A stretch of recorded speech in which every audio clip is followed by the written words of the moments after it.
Bismillahirrahmanirrahim. Al-fahmu yaqtadil ihatah bil maksud ilaih. Ya. Al-waktu nihayat. Itu aja satu-satu. Al-fahmu, pemahamannya, yaqtadi, membutuhkan. Al-ihatah itu pencakupan, mencakup. Bil maksud ilaihi, mencakup sesuatu yang dimaksud. Artinya kita memahami itu berarti perlu pemahaman yang menyeluruh, ya. Perlu ihatoh itu yang mencakup tentang sesuatu yang dimaksudkan. Artinya kalau masih belum sampai ke taraf ihatoh, ya belum dinyatakan paham, ya kan. Sampai ke sudut-sudut terdalam dari sesuatu itu kita mengetahuinya, itu faham, ya. Tapi sebenarnya apakah pemahaman yang menyeluruh sampai ihatoh itu mungkin? Pertanyaannya itu. Bagi pendekatan filosofis sebenarnya al-fahmu dalam pengertian ihatoh itu kok agak mustahil sebenarnya. Kenapa? Karena semakin yang barusan kita obrolin lewat barusan Mas Ade, semakin kita membaca, semakin kita sadar bahwa ada yang belum kita ketahui dan ada pengetahuan yang baru. Artinya al-fahmu dalam pengertian ihatoh, pencakupan itu sulit. Paling banter kita hanya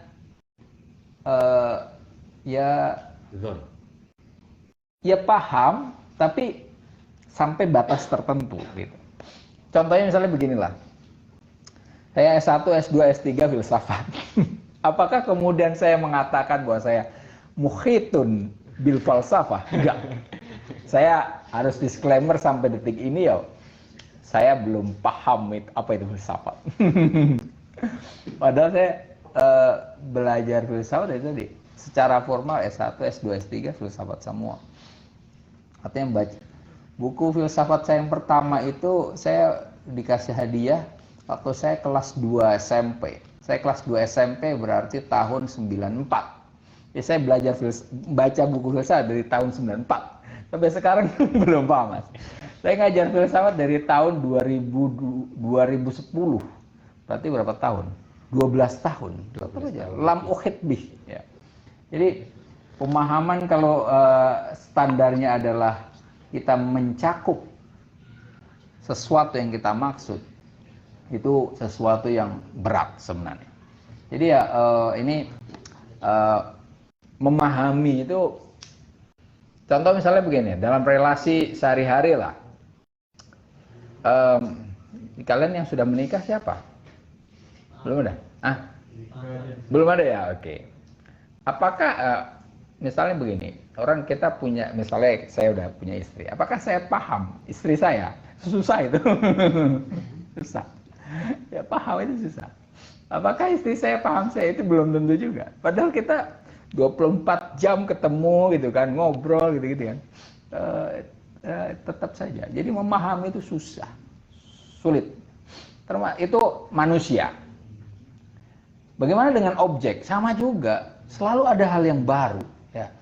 Selalu ada hal yang baru. Kalau yang dimaksud dengan paham itu ihatoh memang berat sekali. Apa saja? Misal kita sebut, misalnya begini, ilmu yang paling renik itu apa? Kimia, ya. Itu kan selalu ada temuan yang bahwa ini masih bisa dipecah lagi, ini masih dipecah lagi, terus macam itu. Jadi kita tidak bisa secara jumawa mengatakan kita telah menguasainya. Jadi menguasai ilmu itu tuh sombong betul, ya. Saya telah menguasai apa misalnya? Kan kadang-kadang gitu ya. Saya telah menguasai ilmu apa misalnya? Ilmu tafsir misalnya gitu. Sombong betul. Sombong gitu. Itu pasti orang sombong gitu. Dan itu ya kita paling malah kita akan ukur dia kan. Tahunya saya mana sih gitu kan. Saya menguasai semua literatur kutub Mu'tabaroh misalnya gitu. Wah, hebat betul itu. Lebih parah itu. Oke. Lanjut, Mas. Al-waktu, nihayatuz zaman, nihayatuz zamani al-mafrudi lil amali. Oke. Al-waktu, waqt, ya. Nihayatuz zaman, akhir dari zaman. Ini biarin lah, waktu kita artikan waktu, zaman kita artikan zaman, udah jadi bahasa Indonesia. Al-mafrud, yang seharusnya lil amal, untuk melakukan suatu tindakan, ya. Waktu adalah akhir, batas akhir dari zaman yang dibutuhkan seharusnya, ya, yang seharusnya bagi suatu tindakan. Ini berarti begini, waktu dan zaman beda, ya. Waktu itu ada akhirnya, ya, ada batasnya, sementara zaman itu sifatnya bergerak, ya. Zaman lebih umum, jadi az-zaman a'ammu minal waqti, ya. Jadi waktu itu seperti kita mengatakan waktu dan tempat kita persilahkan, ya kan? Ada batasnya itu, ya kan? Tapi zaman itu bergerak gitu, ya. Ini menarik juga ini. Selama ini kan kita mensinonimkan waktu dan zaman, ya kan? Tapi sebenarnya dalam kajian filosofis, hal-hal yang sepertinya sinonim itu belum tentu sinonim. Belum tentu sinonim. Contohnya ini tadi, waktu dan zaman. Kalau di filsafat kontemporer, misalnya Henry Bergson, itu membedakan antara time and duration. Dure, ya. Time itu waktu yang bisa dihitung, ya. Mungkin ini al-waktu tadi, ya. Time itu. Misalnya sekarang jam 8:12, ya kan? Itu adalah time. Bahwa dalam sehari semalam ada 24 jam. Itu time. Nah, dure atau duration itu adalah waktu yang dialami. Dan itu beda orang, bisa beda pengalaman tentang waktu, ya. Tentang durasi. Nah, ini istilahnya jangan waktu lagi tadi. Gampangnya ini bisa kata waktu di sini bisa disinonimkan dengan time, ya. Sementara zaman itu seperti duration tadi, durasi, ya. Durasi dalam pengertian Henry Bergson, ya. Jadi walaupun kita sama-sama 24 jam, ya, dalam sehari semalam, itu penghayatan kita terhadap durasi itu bisa berbeda-beda, ya. Sama-sama 1 jam, mungkin ada sebagian orang merasa enjoy dalam menjalani durasi itu, tapi yang lain tidak, ya. Tadi durasi itu hampir sama dengan zaman di sini, ya. Tidak ada batasnya sebenarnya dia. Mungkin seperti kalau di Al-Quran itu bahwa satu tahun itu apa? Alfusanatin mimma ta'udun, ya kan? Siapa itu? Siapa itu? Alfusanatin mimma ta'udun itu apa itu? 1000 tahun sebagaimana yang kalian hitung gitu. 1 tahunnya kita, ya. 1 tahunnya di akhirat itu kan jauh lebih lama. Intinya di sana itu lebih lama. Makanya tidak mengherankan contohnya ketika Nabi Muhammad Isra Mi'raj. Yang dialami oleh Nabi Muhammad itu adalah duration, zaman. Kalau bahasa filsafat Henry Bergson itu duration. Makanya orang-orang Arab jahiliyah itu kan nggak percaya, ya. Masa sih Muhammad bisa ke Yerusalem lalu katanya ke Sidratul Muntaha ketemu dengan Tuhan dalam waktu semalam, ya kan? Itu secara time, secara waktu, ini bahasanya waktu, itu suatu yang mustahil. Tapi secara duration mungkin, ya, mungkin itu. Secara zaman mungkin. Nah, mungkin ini yang dimaksud dengan waktu dan zaman paling mudah kita memahaminya dengan cara tadi Henry Bergson. Lanjut, Mas. Al-kitabu fi'lu syai'in maudu'in murassamil fusulil aswati wa nadmiha wa tafsiliha. Alkitabu. Ini maksudnya alkitabatu sebenarnya. Alkitabatu. Iya, maksudnya alkitabatu. Kitab atau ini penulisan karena dia fi'lun kan, bukan ya fi'lu syai'in ya. Melakukan sesuatu maudu'in yang diobjektifikasi ya, murassamin yang dilukis atau ditulis ya, dilukis gampang ya, murassam yang ditulis. Li fusulil aswat ya. Untuk pisahan apa? Bagian-bagian dari suara, memecah-mecah suara, wa nadmiha dan mensistematisasi suara, wa tafsiliha dan memperinci suara. Ya. Menulis adalah melakukan sesuatu, ya, yang melakukan sesuatu terhadap sesuatu. Aduh apa nih? Melakukan suatu tindakan yang mana tindakan itu mengobjektifikasi sesuatu.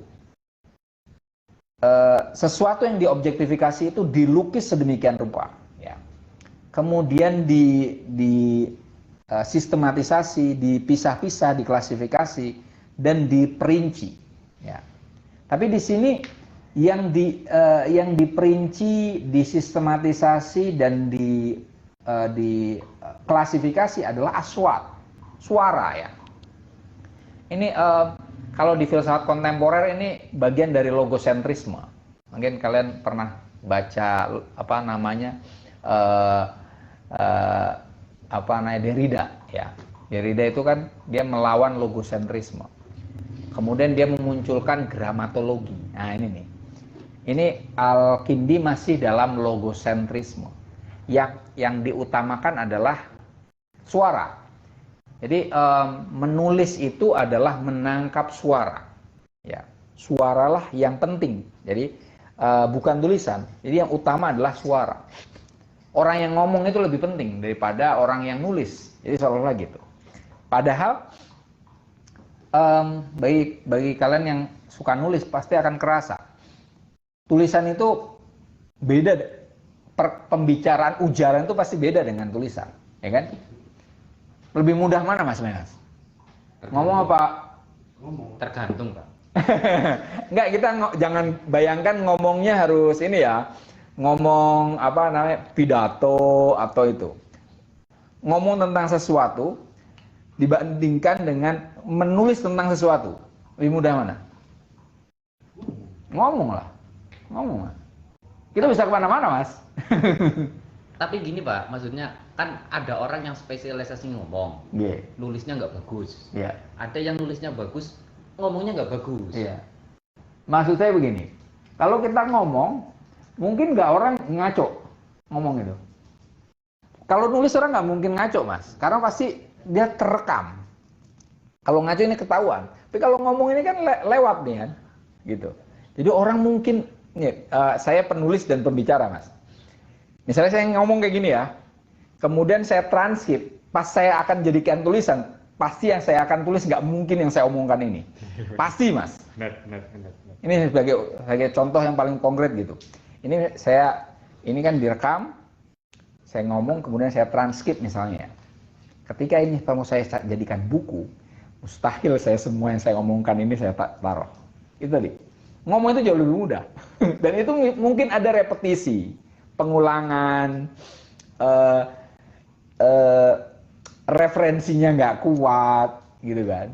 Tapi kalau nulis kan kita, ini nulis harus kita. Contohnya misalnya begini. Tadi saya sedang menjalankan tugasnya ke Mukti Ali. Kadang beliau nonton ya. Saya sedang nulis tata kota dalam wacana filsafat Islam kontemporer dan klasik dan kontemporer. Tata kota dalam wacana filsafat Islam klasik dan kontemporer. Di awal-awal saya nulis tentang bahwa filsafat adalah salah satu produk kebudayaan Islam yang penting, gitu kan. yang menjadikan Islam berkontribusi terhadap peradaban dunia. Kemudian saya bilang bahwa salah satu contohnya adalah Ibnu Sina. Ibnu Sina itu dikenal sebagai referensi kedokteran sampai abad ke-17, tahun 1651. Tapi saya tahu 1651, saya harus baca. Padahal saya tahu bahwa Ibnu Sina ini penting loh, jadi rujukan Eropa. Ibnu Rus itu penting, menjadi referensi Eropa untuk melakukan pencerahan, ya kan? Tapi kalau ngomong saya gampang ini, tapi giliran pas nulis saya harus nyari lagi, Mas. Baca dulu. Akhirnya ketemu buku Zainab Khudairi namanya Atharu Falsafati Ibnu Rushd. Atharu Ibnu Rushd fi Falsafat Asrul Wusta. Baru ketemu saya. Oh, di sini ketemu gitu. Jadi saya punya dasar. Kalau segera ngomong saya gampang ini ngomong. Itu sebab itu, Mas. Jadi di sini Al-Kindi masih menggunakan logosentrisme. Logosentrisme itu tadi mengutamakan ujaran daripada tulisan, ya. Tapi ini memang zaman klasik memang cenderungnya logosentrisme. Apalagi di Islam, ya kan? Nabi Muhammad tuh logosentris betul kan, ya kan? Bahwa beliau nggak nulis, ya kan? Yang nulis kan sahabat, ya kan? Perkataan yang penting. Oke lah, ini karena masuk dalam tradisi Arab Islam, maka ya yang ditafsil, ya, yang ditanzim adalah aswat, ya, bukan Alkitabah, ya. Tapi tadi kalau disebut kitabah ini ya kitabah, tafsirul kitabah agak redundant ya, berulang-ulang. Oke. Lanjut, Mas. Al-ijtima'u ma'lulun bit-tab'i lil mahabbati. Oke. Ini keterangan yang terkait dengan halaman 168 itu. Kemarin kita sudah bahas al-mahabbah, ya. Mahabbah itu illatu ijtima'il asya. Cinta adalah sebab persatuan hal ihwal, ya. Ini maka kemudian al-ijtima', ya, persatuan itu apa? Ma'lulun, efek, ya, yang terimbas ditobai secara natural lil mahabbah. Efek dari cinta secara natural itulah persatuan, ya. Ini jangan bayangkan cinta di sini hanya cinta antar sesama manusia, ya, lawan jenis, sesama jenis juga mungkin. Iya. Tapi di sini cinta itu secara umum ya di filsafat itu tadi illatu ijtima'il asya, ya. Kemarin saya contohkan air, ya, bahwa air kemudian menjadi kopi karena ada campuran kopi, ada campuran gula di situ jadi manis, itu cinta itu, ya. Ini ijtima, ya. Kenapa kopi ini jadi ini kopi ini berarti ijtima itu, ya, karena dia maklul dari mahabbah, karena antara kopi dengan biji kopi, ya, bubuk kopi dengan gula dengan air itu ternyata mungkin untuk bersatu. Nah, itu berarti ada cinta antara kopi dan gula, ya kan? Yang tidak bisa bercinta itu apa? Air sama minyak. Air dan minyak. Nah, air dan minyak itu nggak bisa bercinta itu kan? Bisanya bertetangga. Iya, nggak bisa bercinta itu. Iya. Hal-hal yang, nah, tapi misalnya gini, rendang dan babi itu bisa bercinta nggak? Bagi sebagian orang ini sekarang lagi ribut kan, ya, wah nggak bisa itu. Rendang itu makanan Padang itu harus halal, ya kan. Ketika makanan Padang kemudian ada menu babi, ada yang ngamuk gitu sebagian orang, ya kan. Gus Miftah ngomong bahwa tidak ada agama pada makanan itu beliau diserang oleh banyak orang itu kan. Padahal sebenarnya yang diomongin beliau betul ya kan. Tapi tadi ya sebenarnya itu bagian dari mungkin untuk lima hambah kan. Ya, antara bumbu rendang dengan babi bisa aja ya. Terkait kita makan atau enggak itu kan urusan nomor 100 kan. Itu beda hal lagi ya. Iya, kayak tadi Mas Fauzan cerita tentang apa namanya jamur ya kan. Jamur udah berhasil gitu kan. Tapi kemudian berhasil sampai berapa tadi Mas? Berapa kilo Mas? 9 kilo. 9 kilo sekali doang. Kemudian omsetnya turun. Ternyata antara jamur dengan kamar itu kan nggak bisa bercinta itu Mas. Ternyata nggak bisa bercinta itu. Nggak bisa bercinta itu. Jadi ini istilah bercinta itu bisa untuk apa aja itu, ya kan? Jadi jangan bayangkan ngomong bercinta itu mesum lah, enggak. Jangan. Kata tadi, ijtima itu, mahabbah itu illatu ijtima al-asya. Nah, al-ijtima apa? Ma'lulun lil mahabbah bitabai. Lanjut Mas. Al-kullu mushtarakun limushtabahil ajza'i wa ghairil mushtabahil ajza'. Oke. Kul ya. Kita nggak usah artikan dulu nih, karena ini mirip-mirip ya. Kul itu mustarokun, perserikatan ya, persatuan, hampir sama persatuan. Istirok itu perserikatan. Limustabahil ajza, bagi bagian-bagian yang mirip, serupa. Wa ghairil mustabahil ajza ya. Dan perserikatan hal-hal yang bagian-bagian yang tidak mirip.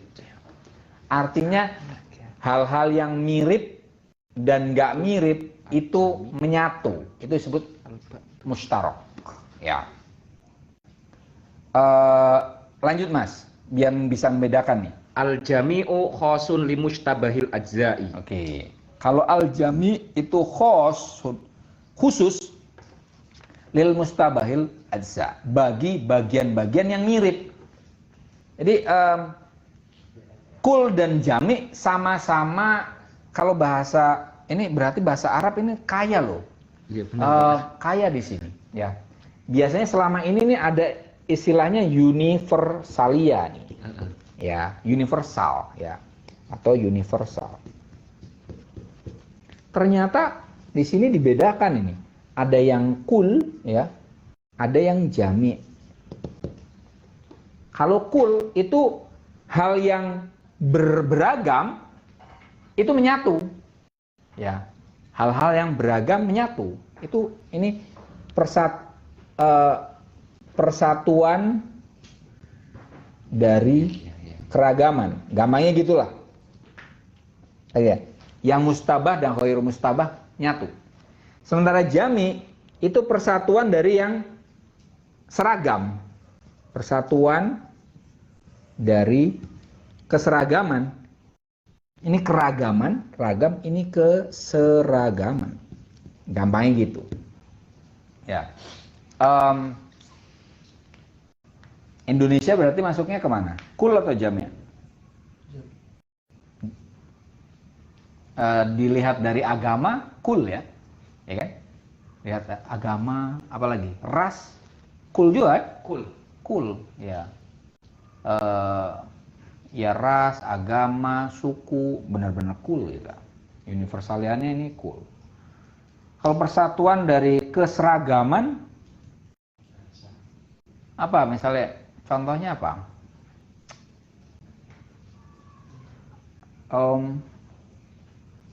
Misalnya di NU ada PMII, ada GP Ansor, ada IPNU, ada IPPNU, itu jami itu. Ya. Jami itu. Karena apa? Dalam keragaman mereka pada dasarnya bagian yang mirip, sama-sama NU-nya gitu. Paham maksudnya? Iya, paham. Ya kan? Tadi NU, di dalam NU ada Ansor, ada PMII, ada IPNU, ada IPPNU, ada Fatayat, ada Muslimat, ya kan? Itu jami' itu, ya. Karena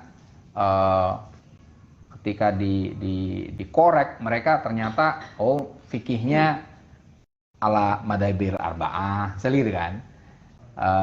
Dan seterusnya lah, ya. Intinya ideologinya NU itu, walaupun mereka umurnya beda, misalnya gitu ya. Tapi intinya dia ada keseragaman di dalamnya. Tapi kalau kul itu pada dasarnya beragam, tapi disatukan. Ini bangsa gampangnya, ya. Imaginary sesuatu yang persatuan yang diimajinasikan, ya kan? Sebenarnya kan gitu. Misalnya gini, orang Papua sama orang Aceh itu kan jauh, bukan hanya jauh jarak, jauh budaya, jauh betul itu, ya kan? Ya agama, ya warna kulit, jauh betul. Kita di dalam Indonesia ada orang keturunan Tionghoa juga, ya kan? Saya beberapa hari ini suka ngelihat ada reel gitu. Mungkin kalian ada yang pernah nonton juga. Pemuda Cina gitu. Tapi kemudian dia mewawancarai ibunya gitu. Bu, bisa Honocoroko nggak? Ya bisa gitu kan. Nulis Honocoroko gitu. Namanya ya nggak bisa. Loh kok Honocoroko bisa? Iya, Honocoroko kan saya diajari dari kecil. Kalau Mandarin malah saya nggak bisa gitu. Jadi tadi ini padahal orang apa namanya Chinese gitu. Tapi ternyata bagian dari kita, ya kan? Orang Arab bagian dari kita, ya kan? Dan seterusnya. Ini cool, ya. Dia bisa dibedakan ya, cool dan jami' ya. Lanjut, Mas. Al-juz'u lima fihi al-kul, al-ba'du lima fihi al-jami'u. Betul. Al-juz'u, nah ini sesuatu yang mana sesuatu itu berada di dalam kul ya. Intinya kalau al-juz'u itu bagian dari kul, ya ini juz, ya. Kalau yang berada di dalam jami itu adalah ba'. Ya. Tadi contoh juz'un adalah kalau di Indonesia ya seperti tadi ada orang Papua, ya, ada orang Jawa, ada orang Sunda, ada orang Kalimantan, Dayak, itu juz'un karena beragam. Ya, ada orang Arab, ada Belanda Depok, ya kan? Kan ada kan? Belanda Depok apa? Iya. Apa? Ada. Arab Pekalongan nggak ada juga. Iya, Arab Pekalongan ada ya. Dan itu bahasanya ya unik, iya kan? Nah, bahasanya unik. Itu juz'un, ya. Iya. Nah, kalau ba'dun tadi contohnya adalah PMII di dalam NU, ya. Fatayat di dalam NU dan seterusnya. Ansor dalam NU. Nah, itu oke, contohnya itu. Ayo, Mas. Wa kullu hadza yuqalu ala kulli wahidin minal qati ghuriyas bima yastahiqu. Iya. Kullu hadza, semua itu tadi ya. Kul, juz, jami', ba'd, ya. Yuqalu ala kulli wahidin minal qati ghuriyas, dikatakan pada semua bagian dari kategori bima yastahiqu. Yang apa namanya sebagaimana yang sesuai ya yastahik itu kan berhak ya, maksudnya disesuaikan dengan kategori yang ada. Semua ini nih masuknya ke dalam kategori. Tadi kategori itu kan kalau di Aristoteles itu ada waktu, termasuk tadi ya waktu, kemudian tempat, kemudian substansi, posisi, apalagi misalnya termasuk ini bagian, kemudian keseluruhan. Nah ini bagian dari kategori. Ini kategorinya apa? Oh kul, ya. Apa kayak kita misalnya kul mingkul apa tuh Mas? Kan kata gitu. Badul mingkul ya kan? Di apa namanya? Di nahul ya, di badal ya. Iya. Nah, Nah, itu bagian dari kategori-kategori. Oke, lanjut. Al-mumasatu tawala jismaini laisa bainahuma laisa bainahuma tabi'atuha wala min tabi'ati ghairihima illa ma la yudrikuhu al-hissu wa aidon huwa tanahi nihayatil jismaini ila khottin mushtarakin bainahuma. Oke. Al-mumasah. Apa itu? Tawali jismaini. Tawali itu kesinambungan. Dua jisim, ya. Jisim udah jadi bahasa Indonesia ya. Laisa bainahuma, tidak ada di antara dua jisim itu min tobi atiha, dari tabiatnya, wala min tobi ati ghairihima, dan tidak dari tabiat selain dari dua jisim tadi, illa ma la yudrikuhu al-hissu, kecuali sesuatu yang tidak bisa dicerap oleh indera. Ya. Sederhananya adalah kesinambungan dua hal yang tidak terindra. Ya. Dua hal yang tidak terindra tapi sinambung. Nah, itu disebut memasah. Ya. Dua hal nggak bisa kelihatan tapi kok harmoni berarti. Ya. Nggak kelihatan nih, tapi kok bisa nyatu. Nah, itu memasah. Ya. Ya gampangnya ini bahasa Indonesianya harmoni, ya. Harmoni agama dan apa misalnya, harmoni agama dan budaya, ya kan? Agama nggak kelihatan kan, kemudian budaya juga nggak kelihatan. Nah, ketika kita katakan bahwa oh Islam itu cocok untuk budaya Jawa itu tidak bertentangan dengan budaya dengan ajaran Islam misalnya gitu. Itu artinya antara Islam dengan budaya Jawa itu terjadi mumasah, ya, mumasah, ya. Harmoni antara dua hal yang tidak tampak secara indrawi tapi bisa berkesinambungan. Itu mumasah. Kemudian apa? Selain itu huwa tanahi nihayatil jismain, ya. Mumasah itu adalah ujung akhir dari dua jisim ila khotin mustarokin bainahima, ya, bainihima, ya. Sampai pada garis yang menyatukan dua jisim tadi, ya. Akhir dari dua jisim mencapai kepada titik yang menyatukan dua jisim itu. Intinya ini mumasah selain berarti harmoni adalah titik temu. Ya, ini kalau mumasah itu terjadinya pada hal yang bisa diindra, maka itu bisa disebut sebagai titik temu. Ya, gitu. Ini mumasah itu bisa jadi harmoni antara dua hal yang tidak terindra atau titik temu antara dua jisim yang terindra. Ya. Apa contohnya mumasah itu? Kalau yang terindra ya banyak ya. Yang terindra, mumasah yang terindra apa? Titik temu apa misalnya? Apa mas misalnya mas? Demokrasi dan syuro. Itu masih mumasah yang tadi ya, tak terindra ya, tak terindra. Titik temu Pancasila lah. Pancasila itu mumasah ya. Di dalam sila pertama itu agama apapun di Indonesia bisa masuk itu, ya kan? Hatta Buddha pun masuk itu, ya kan? Walaupun Tuhan sebenarnya Buddhism itu kan tidak mengafirmasi adanya Tuhan, ya.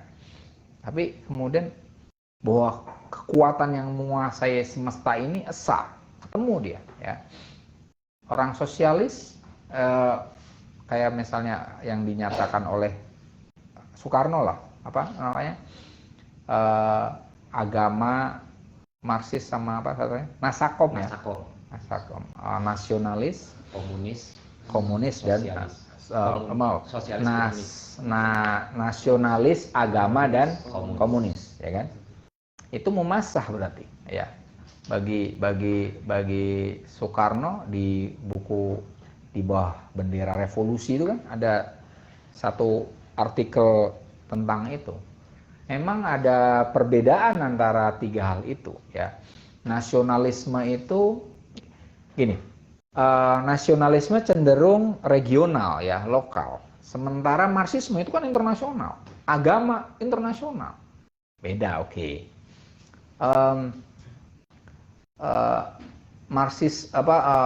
Nasionalisme cenderung untuk menyatukan keragaman, ya kan?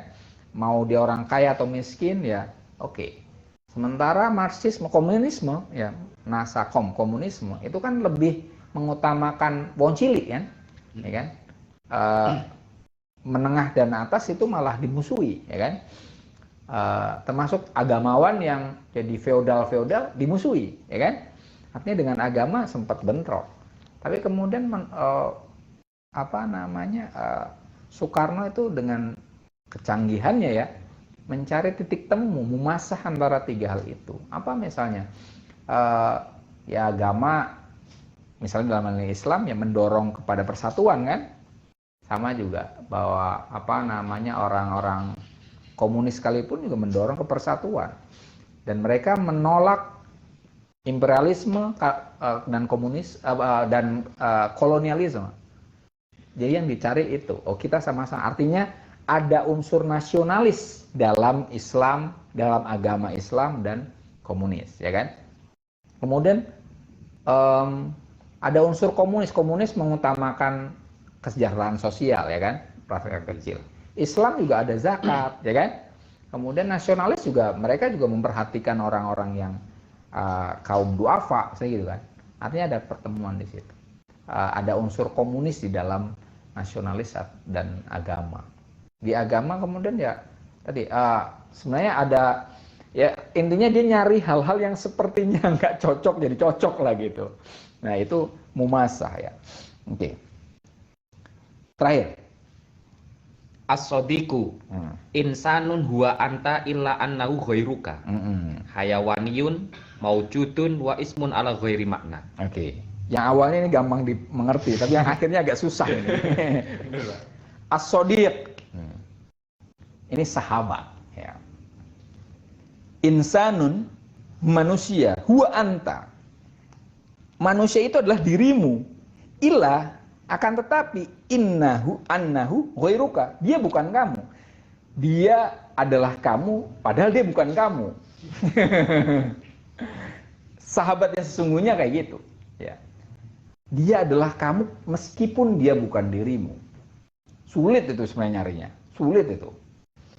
Tapi mungkin contohnya adalah Abu Bakar As-Siddiq. Maka kenapa dikatakan As-Siddiq? Sebenarnya selama ini kan Abu Bakar dinyatakan As-Siddiq karena mudah mempercayai Nabi Muhammad, ya. Ya kan?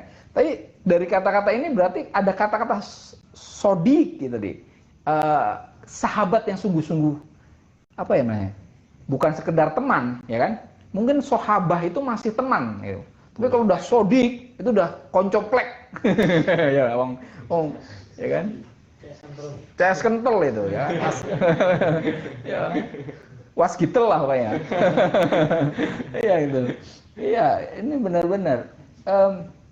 Iya, saya merenung soal itu. Oh, apa ya contoh yang paling konkret kalau di Islam, ya Abu Bakar, ya, dengan Nabi Muhammad. Ya. Beliau karena percaya bongkoan, apa bener ya? Percaya 100% kepada Nabi Muhammad. Ya udah, Nabi Muhammad ngomong apa aja, iya gitu, ya kan? Karena dia anta huwa insanun apa? Insanun huwa anta illa huwa ghairuka gitu. Dia itu kamu tapi selain dirimu, ya kan? Bagian dari dirinya. Maka ketika ada ayat soal itu loh, bahwa Nabi Muhammad bersama dengan Abu Bakar di Huma fi Ghar itu kan. Itu kan Abu Bakar siap untuk mati itu, ya kan? Siap untuk mati. Kalau di kehidupan nyata sekarang yang kayak Abu Bakar itu mungkin adanya di tentara katanya. Ya. Dan itu pun ya, tentara yang perang ya. Tapi perangnya kayak zaman dulu. Kalau zaman sekarang kan kita udah kayak main game kan. Gitu. Iya. Iya, iya sulit kalau sekarang nyari sahabat yang ini sulit. Saya pernah punya pengalaman begini. Waktu saya mau pulang dari Mesir, itu ada teman saya, bukan sahabat ini, orang Jakarta. Dia bilang, Zen, kita satu pesawat nih, kita pulang ke Indonesia. Boleh nitip barang nggak? Barang yang kamu bawa untuk pulang banyak nggak? Nggak begitu banyak gitu. Ya udah aku nitip ya gitu. Dia mau nitip barang ke saya. Nanti kita ketemu di bandara. Sampai di bandara Kairo, ternyata barangnya banyak betul. Teman saya itu. Jadi dia mau dagang. Saya bawanya ala kadarnya kan. Waduh. Cuman karena saya termasuk punya kelemahannya gini. Apa yang saya omongkan itu harus saya lakukan gitu. Saya udah bilang ke dia, ya kita pulang bareng. Ya saya bawa barangmu gitu kan. Saya akan bantu. Karena kalau kelebihan kan kena jumruk, apa sih kalau bahasa Arabnya kena jumruk, kena ces, nah, biaya lah. Tapi ini melampaui batas memang. Karena saya udah bilang bahwa iya saya akan pulang bareng kamu dan saya akan bantu biar barang ini masuk. Saya sebenarnya nggak ada masalah masuk nih, tapi kemudian karena teman saya itu nggak bisa masuk, barangnya kebanyakan, dia nggak boleh masuk kan. Saya bilang ke itu pakainya apa sih, Singapore Airlines, sekarang udah nggak ada mungkin. Kemudian saya bilang, kalau teman saya nggak bisa terbang, saya juga nggak bisa terbang. Gitu. Saya juga nggak akan terbang. Itu jadi seolah-olah sodik dari sahabat betul. Padahal teman saya nyantai-nyantai aja dia. Bagi pihak maskapai penerbangan, ya udah, itu kan. Tapi akhirnya saya nggak terbang itu, nggak jadi terbang. Itu padahal keluarga saya di Indonesia udah nungguin itu. Kok nggak jadi terbang? Iya, karena teman saya nggak jadi terbang. Lah kamu emang kenapa? Nggak apa-apa. Itu teman saya bilang, ada orang, di satu sisi kamu akan dilihat sebagai orang yang setia kawan, tapi di sisi lain mungkin dianggap kamu bego gitu kan. Tinggal terbang aja gitu kan. Tadi saya nggak enak kalau sudah ngomong sesuatu seperti udah janji gitu dan nggak saya tepati. Akhirnya tapi alhamdulillah seminggu kemudian tiket datang lagi. Dan teman saya yang tadi nitip tadi udah nggak mau nitip lagi, dan itu wala salam wala kalam biasa aja dia, nggak ada gitu. Maaf ya, ini nggak ada tuh. Maaf ya, kamu jadi nggak jadi berangkat pulang kemarin gitu kan, nggak ada itu. Ya udah, tapi ya saya tandain aja, oke. Tandain. Ini bukan sodik ini. Saya memposisikan diri sebagai sodik bagi dia kan. Tapi dia nggak, ya udah. Akhirnya sampai detik ini nggak ketemu lagi tuh. Udah puluhan tahun tuh nggak ketemu lagi. Gitu ya. Nah, selanjutnya nih kalimat ini agak sulit untuk dipahami nih. Hayawaniyun maujudun. Ya, sahabat itu binatang yang ada. Makanya kadang bersahabat kita bisa pisu-pisuan ya. Kayak hayawaniyun maujud. Wa ismun ala ghairi maknan. Nama yang tidak bermakna. Ini agak sulit untuk dipahami. Mungkin yang ini saya berusaha untuk nafsirin ya, nakwilin ya, karena ini masa sahabat adalah binatang yang ada, kemudian nama yang tidak bermakna. Kan seharusnya bermakna, ya kan? Apa maksudnya? Maksudnya begini, sahabat yang sungguh-sungguh sahabat itu sudah tidak ada formalitas lagi. Jadi ini kata kuncinya adalah formalitas, literal, ada yang ini apa namanya? Esensial lah. Esensial, mendalam. Kalau masih orang lain kan kita masih banyak ngomong kan, masih apa ya, penuh harus pahami aku gitu kan. Aku minta, tapi kalau udah temen kan, ya udah, bukan sudah sahabat ya, itu ambil aja kan. Gak ada teteh ngaling-ngaling. Iya, mungkin yang memungkinkan kayak gitu ya suami istri sepertinya, ya kan? Atau dengan ayah dan anak mungkin ya, tapi kan bukan sodik itu sebenarnya. kan? Bukan sodik itu. Ya udah tidak ada formalitas lagi, ya. Misalnya dengan istri, biasanya kalau dengan orang PIN ATM kan nggak mungkin sembarang orang kan. Tapi kalau udah dengan orang yang sudah kita kenal gitu, udah yakin ya udah nih ambil uang, ini PIN-nya apa kita sebutin gitu. Walaupun ya sebenarnya kita kan megang mobile banking kan, jadi lo ngambil berapa gue tahu sebenarnya kan gitu ya kan. Artinya nggak lepas kendali juga, tetap aja kan gue suruhnya ngambilnya cuma gopek misalnya gitu, kok lebih gitu kan, dan kemana duitnya kan ketahuan sebenarnya. Ya kan, itu tadi maksudnya di sini adalah ismun ala ghairi ma'nan, itu maksudnya tadi dia beyond formality, ya, melampaui hal yang formalitas. Sahabat itu ya sudah blends gitu aja, karena dia orang lain tapi dia bagian dari dirimu, ya. Dulu saya ada kawan gini, punya prinsip yang sebenarnya ya unik lah. Jadi gini, kalau udah saling kentut-kentutan berarti udah sahabat itu.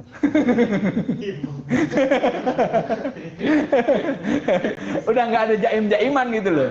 Udah nggak ada jaim-jaiman gitu. Tiap hari ada di internet tuh pacaran, kemudian